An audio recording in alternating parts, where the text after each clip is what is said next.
someone like Arvin Jain from Glean is a great example, right? He Brilliant. spent 10 plus years at Google first, being a distinguished fellow and focusing on search as his primary sort of focus in engineering.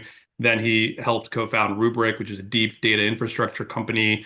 He was a founding engineer of Riverbed, early engineer, founding engineer of Akamai. So just a great, obviously, founder profile. But then when he wanted to launch his new company, Glean, which was focused on enterprise search, he had sort of two main components that made it almost a no-brainer, where on one hand, he understood how to build performance search, which is actually a really difficult problem to solve. And he did it at the number one company in search, of And course. he And did I it can at the best understand. company. Bing is still not caught up to Microsoft after all these years. I always say, Yeah. search is actually a really difficult problem to get right. And then also understood that companies and organizations are really sensitive around their data. And so when you expose data to a third party, not only from a go-to-market perspective, but from a security, compliance, et cetera perspective, there's a lot that goes into actually making that actionable, especially when you enter into the enterprise and not just focus on other tech companies. But he had seen that sort of firsthand, obviously, at Rubrik, which was helping manage sensitive data and backing that up. And so that's a great example of one person or individual who I would say, hey, this is a perfect founder market fit for the type of idea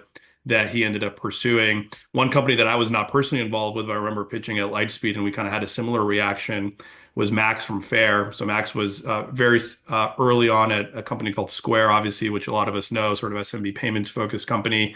And what he had seen serving and working with a lot of SMBs at Square was this idea that actually there's a lot of other bottlenecks to actually being able to build a successful SMB business. And so one of those main characteristics was this idea around, wholesale access to products and goods. And so when he came and pitched, his deep knowledge. I mean, we walked out of that room smarter than we walked into that room, Right. right? And that type of deep insights and almost education that a founder can provide because of how much they know about a specific sector, it just really leaves an imprint versus somebody who, in passing on a whiteboard, was trying to think through what could be the next great idea. It's a very big stark difference between those two types of people who walk through a door.